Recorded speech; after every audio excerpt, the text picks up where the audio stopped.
Welcome to the What to Read Next podcast. In this podcast, your host, Lori Amin, will interview published authors to chat about their work, journey to getting published, and their book recommendations. If you share a passion for books and always looking for your next read, then join us. Hi, Eliza. Welcome to What to Read Next podcast.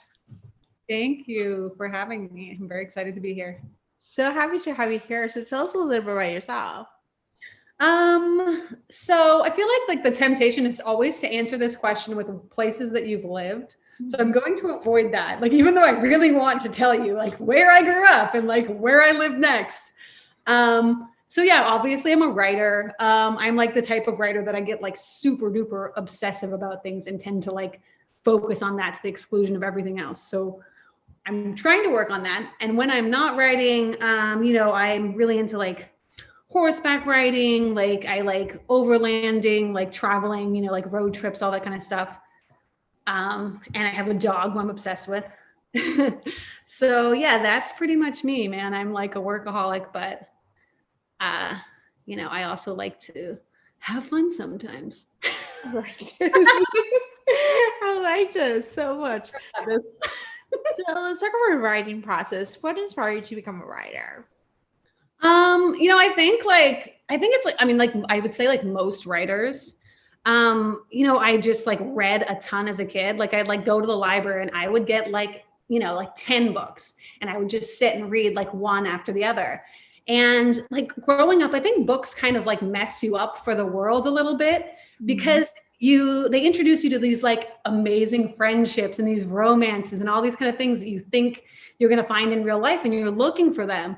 And I think like eventually I just sort of realized that like, okay, yeah, you get little pieces of like that in real life too, but like the place that you find those kind of relationships is in books. So like, why not like get involved in like actually creating them? And I feel like that's like where you can find that world that you're looking for, that you're kind of, you almost become like spoiled for the real world. You know what I mean? So I think that was like when I had that realization that I was like, okay, I'm not going to get everything I want in this world, but I can like create a world where that's possible, Yeah, I love that idea because it's true. Like we get an overall picture, like we get all the things that we want in reading the book, and then we not get that in real life. So yeah, that's a good distinction to make. So awesome. So what was your journey to get that first book published?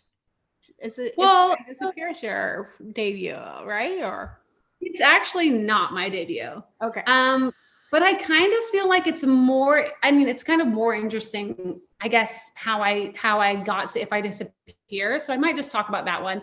My first book that I sold was actually a YA book. And, I kind of did that, I think, the typical way. I just researched like crazy on the internet. But what happened after I got that first book deal, my husband actually passed away like right after. Oh, I'm so sorry. So it was just like this whole thing of like, you're at like your highest high and then you're like at your lowest low, And so for years after, I really struggled with writing, and I was trying to push myself and, really wanting to like keep that momentum going and like, get like more and more books, but it just wasn't working, like my brain just like wasn't in the right place for it. So I turned to there's this book that's called like The Artist's Way. And it's like a book that's sort of supposed to help you if you kind of get stuck and like inspire you. So I thought, okay, I'll do this, like, and kind of like see if that helps me to like fix whatever's not working about what I'm actually doing right now. And so I'm doing this book and like, I was not getting the answer that I was expecting. Like instead of being inspired to write, like the kind of like sort of message that I was getting from the book was that I needed to stop writing. And I needed to like go back to like, I guess, go back to like things that I loved and like did when I was a kid, like try to like find myself again, because when you lose someone that is so close to you, it's like you kind of lose yourself too. Like you lose your whole life. And I didn't know who I was anymore. And I was so like sort of lost. So I parted ways with my agent. Like I was like, I'm not going to write anymore. Like I went and I worked at a dude ranch in Northern California.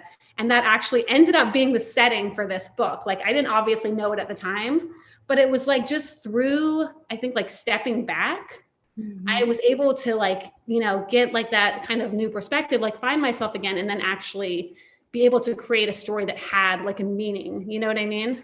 Mm-hmm. Yeah. So yeah, it was a wild journey. So thank you so much for sharing, because that's like a powerful journey. And I've done the artist way, and it's like it's one of those things where you have an idea when you start, and then you realize it's like completely different. Yeah, I mean, I totally recommend it to anyone, because it's just like so much more than it's about so much more than writing. Yeah. Yeah. And you can do it for other things. You don't need to be a writer to the artist. Oh yeah, exactly. I mean, to be honest, when I was doing it, I was pissed like at first, because you're like resisting it. I'm like, no, I'm like, I want to I want to like sell another book. Like I want to have a career. And it's like, that's not what I was getting. And I'm glad that I was open enough to say, okay, I need to like follow this journey and not be trying to force something that wasn't authentic, Yeah. Fascinating.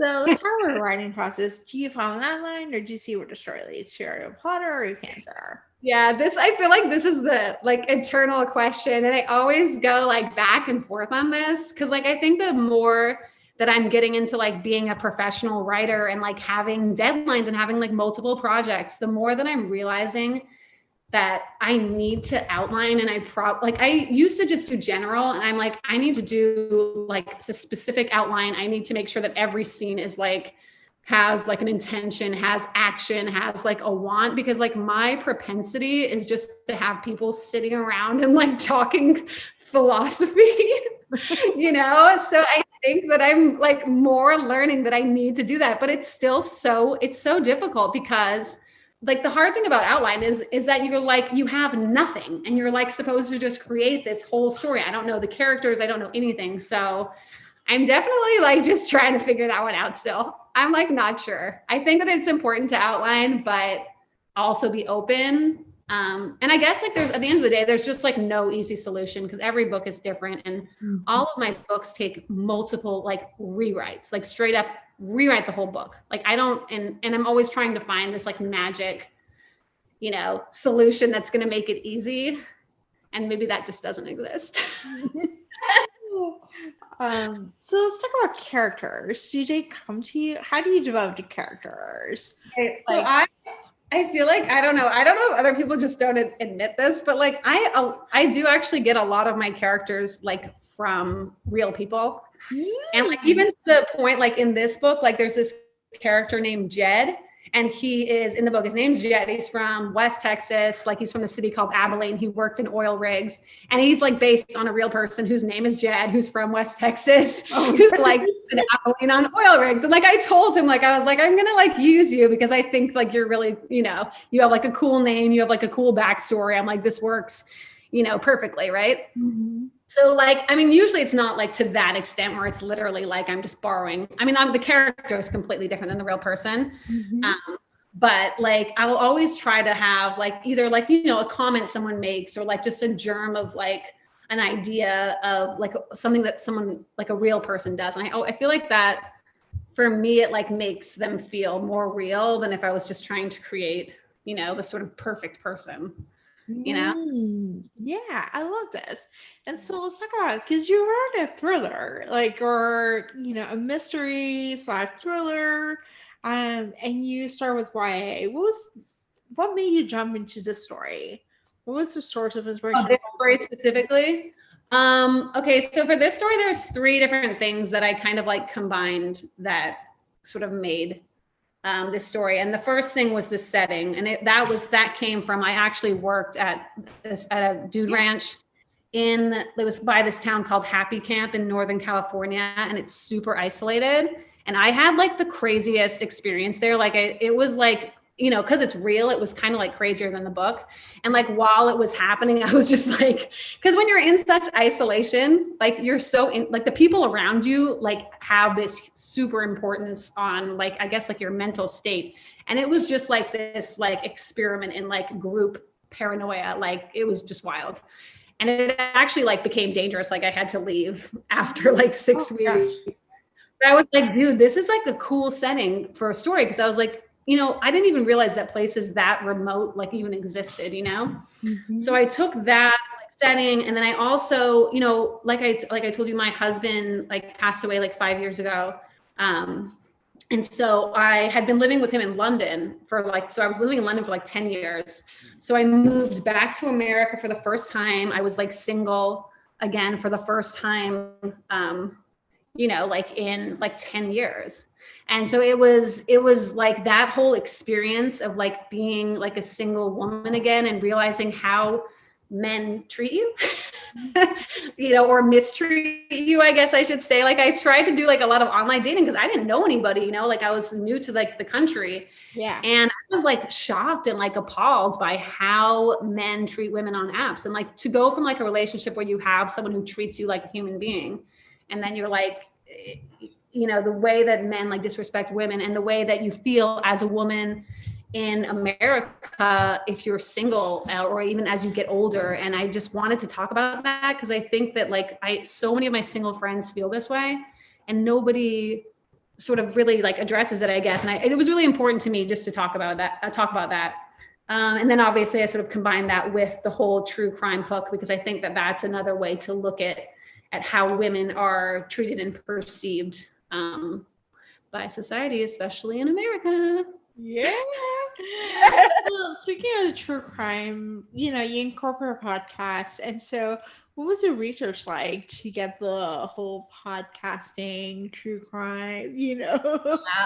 I mean, I like a lot of it was, I think it was like, I guess it's the word organic. Like after my husband died, it's weird because I think grief really like replicates true crime in a way, because you're constantly going over events to figure out like how, like what happened, like who, sort of like almost like who's to blame, because I think you always sort of blame yourself. So you're like, okay, this happened, they went there, then they did this. And like true crime is like that. It's like you go like, okay, they start here and they left this behind. There's a little evidence, you know, and I think the thing that is comforting about true crime, if you've dealt with like real tragedy, is that unlike in life, it you know, when you're watching one of those shows, you know it's coming. You know what I mean? So you feel like a certain degree of control over the situation. And the idea also that you can put together evidence and solve something that really, like, death is so unsolvable. You know what I mean?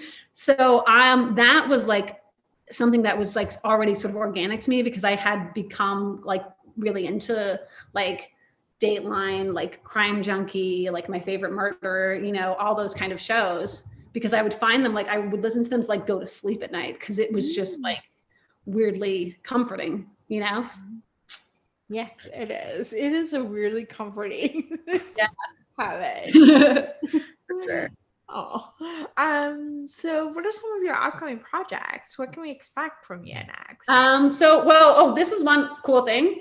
Is that, you know, at least you never know what's going to happen in Hollywood, but I am actually like working on the script for a TV show that's based in If I Disappear. So I'm doing that now, which is like total dream come true. So that's been really amazing. But then I have a contract for another book with Berkeley. And this one is like about like the rich poor divide.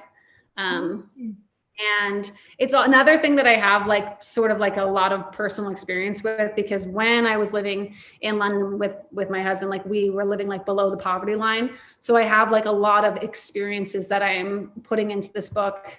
And then like, I've been around super wealthy people, and I'm just using all of their terrible, terrible ways to create some entertainment for, whoever will read it. Oh my gosh, I can't wait. It's been fun. And congratulations on the script. That's amazing.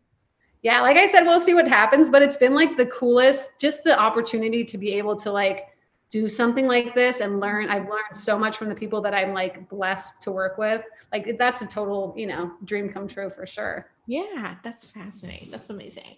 So now let's go to random book recommendations. It's an opportunity to share with our audience what they should read next.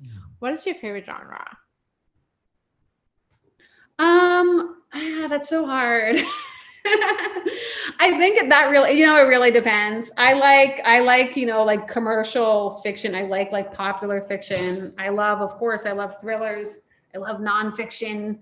I think right now is such a great time for like romance or things like that, where it's just like a really like high concept escape.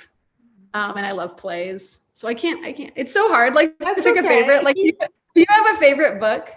I don't have a favorite book. I have so multiple. I can't choose. I'm the same way. So it is okay. So what has been a book or two that you read this past year or last year that you loved? I've read like a lot of, let's see. So ones that I've read really recently, like I read, like in talking about romance, I read Beach Read, and that was like that book was like not what I was expecting going in, but I felt like it was actually like so much more than I was expecting. Like I love when an author seems like they really care about the story they're telling, and I felt like that was the case with this book, so I really loved that one. By Emily Henry, right? And then he started it by Samantha Downing. Like I love her, and I feel like she is doing like such interesting things with thrillers. Like she takes so many risks. So I really liked that.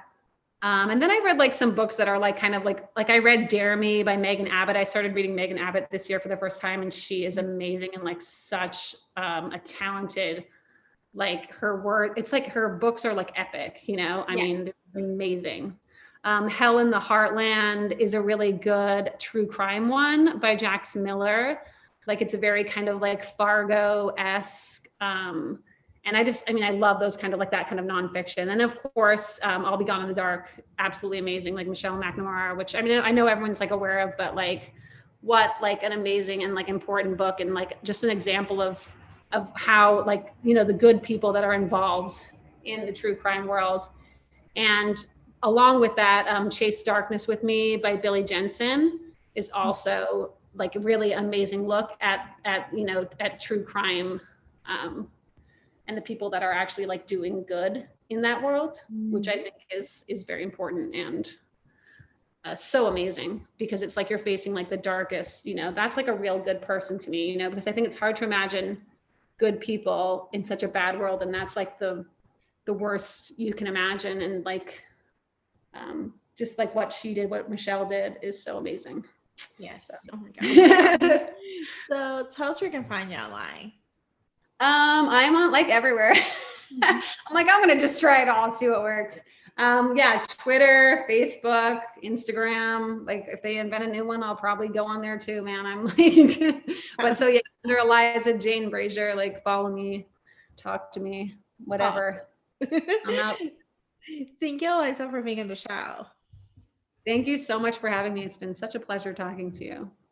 If you enjoyed this podcast, feel free to share with friends, subscribe, rate, and review the show. This is the easiest way to support this podcast. Once you connect with fellow romance readers and make new friends, get weekly book recommendations, attend monthly meetups, then join our Patreon community. You can join at whattoreadnextblog.com/Patreon. Romance lovers, check out Queen Bee Reads Etsy shop for cute and comfortable bookish apparel. The shop also features social justice apparel and fun items from some of your favorite TV shows like The Schitt's Creek and The Office. Use code WhatToRead10 to save. Visit whattoreadnextblog.com/QueenBeeReads.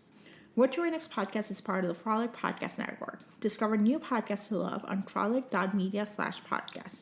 Thank you so much for listening and have a great day.